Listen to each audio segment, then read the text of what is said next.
UFC Vegas 102, Cannonier versus Rodrigues just finished up about a few hours ago.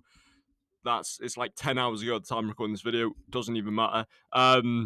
But I made predictions for the main card of the event, basically. One of these fights, once again, didn't show up on the fucking UFC page or Tapology page, so I didn't make the prediction for it. That is Petroski versus Vetera, so I made that on the fucking fly.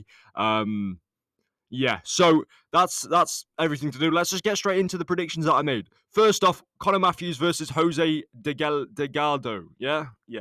So I said round one KO for Delgado. He caught him twice with fucking big hands. Like, he caught him with a spinning back fist in the first round. Let me just get my fucking notes up because I do have notes on the fight. He caught him in the first time with a good spinning back fist. It wasn't like a, oh no, this is gonna fucking drop him type shit. But like, it good right hand, spinning back fist. And then he drops him with a right hand followed by insane ground and pound. Little bit of a late stoppage. But I mean, you got to understand, it's just the game, isn't it? Good win for Jose Magado. Got it, Jose Magado, Jesus Christ. Jose Miguel Delgado. Yeah, good performance. Round 1 KO, predicted it. Nah, moving down the card. Ismail Bonfilm versus Nassim Sadyokov from Azerbaijan. Now, I predicted a round 3 KO for Bonfilm. Now, he actually looked very good in the first round until he just got fucking caught with a, what was it? It was a question mark kick from, what's his fucking name? Nazim. He got caught with a fucking question mark kick right on the head. I've just dropped something. I don't even know what it is. But it cut his side of his eye open, and then they stopped the fight because he couldn't see. Which, fair enough. He said he couldn't see. I mean, I'm a little bit annoyed that that's the reason why they stopped the fight, because you do kind of rob the other person of a finish, and, well, he probably could have continued, but I guess if you can't see, you can't carry on, right? So, I got this one wrong. That's unfortunate. But moving down the card, we have Vieira versus Petroski. I made this one on the fly.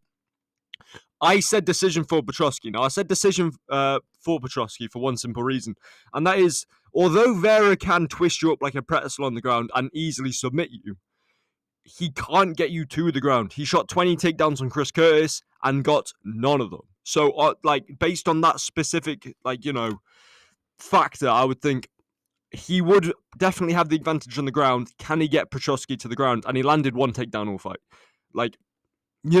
So Petroski won by decision. It was quite clear that he won by decision. Clearly won the last round. Last round got somewhat entertaining, but before that, it was more just two heavy guys kind of swinging at each other. But Petroski wins. Correct prediction from me. Moving down the card. Edmund Shajbajan versus Dillian Budka. Now, I said round 1 for Shajbajan. He also won in round 1. Realistically, it was like I didn't really watch much of the fight because I looked off to my screen for a second. I looked back to the screen to the fight, and it was pretty much over. He got caught with a good right hand.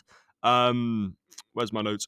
He got basically just got fucked up with a big right hand, and he dices him, followed with a left hook after the right hand. So he hits him with right hand, follows up with a left hook, and it kind of just wobbles Budka all the way to the fence where it just gets finished. That was this fight, effectively. I mean, I got it right. There are a lot of mismatches on Apex Fighter Nights. That's pretty much the only thing we can learn from any of Apex Fighter Nights, because they're all just fucking dead without a crowd. Moving on down the card. Calvin Kattar versus Yusuf Zalal. I did not say a round 1 KO for Pavlovich. I've got the wrong fucking thing up. I don't know why it says that. I said Yusuf Zalal decision, and Yusuf Zalal got a decision. I don't know why it fucking says Pavlovich on the screen. You got to hear me out for this one. Now, this was actually a very good performance by Zalal, and to some extent, Kattar did all right. Zalal just very good head movement, very good outside leg kicks, maintaining distance, just slick boxing, good boxing defense, great head movement. I think I already said had great head movement, but we'll move. Clear, round 1 and 2 clear Zalal rounds. Now, going into round 3, I don't think any of the judges gave it to Kattar. But he did, like his coach said, you've got to change some shit up, right? You've got to, just fucking throw 300 strikes is what he said. And Kattar changed shit up. He walked him down. He threw boxing. He just fucking swung, which is fair enough. And that's something we don't see in MMA recently, because the amount of times we've just seen someone get beaten for the first 2 rounds. or first like 4 rounds and then not change anything up is insane. Sean Strickland didn't change anything up. Shara Magomedov didn't change anything up. We've seen that this year. Peyton Tabot didn't change anything up. And they just end up losing a decision, just let the fucking fight slip away from them. So good to see them changing up there in the third round, but he did lose and did get fucking, he did pretty much just get dominated, whatever. So moving on, next fight on the card, Jared Cannonier versus Gregory Rodrigues. I said Rodrigues would get it with a round 4 KO, based quite simply that if he can turn it into a scrap, he will have the durability to beat Cannonier, because Cannonier is 40 years old. But I wasn't relying on Cannonier having the best recovery in the entire fucking company. Like, this guy could get dropped, and then 10 seconds later drop the other guy, and then get dropped again, and then 10 seconds later back up and drop the other guy. He's got insane recovery.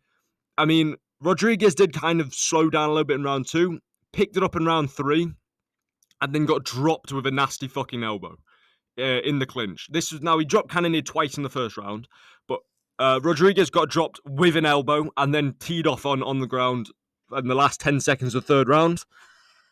And that pretty much just took us through to the fourth round, where Rodrigues came out. He's a little bit wobbly. He didn't look very confident in himself. He got hit with a solid connection by Cannonier, and he just fucking started wobbling, getting teed off on against the fence. And good finishing ability from Cannonier to get Rodrigues out of there. But I mean, I'd put money on any middleweight in that position finishing Rodrigues. So even Roman Dolidze. So that's that fight. I mean, I said round 4 KO for Rodrigues because I just thought he would have the durability, and Cannonier does tend to slow down. Well, not necessarily slow down, but he does tend to, against younger opponents or against fighters that are trying to force themselves into the ranking, he does tend to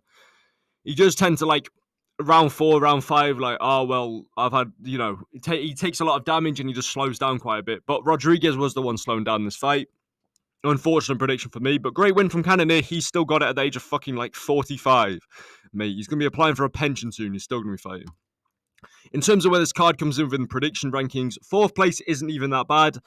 I mean, obviously, we only did 6 predictions on the card, but we're going to start up in this. So I think UFC Seattle, I might do the full card. Some of them are going to be complete fucking coin flips, and it's actually dropped in quality massively since I've last checked, because 6 fights have been fucking cancelled on the card. So, let me know what you think of my picks. Let me know what you think of the fight cards in the comments below, and I'll see you in the next one. Goodbye.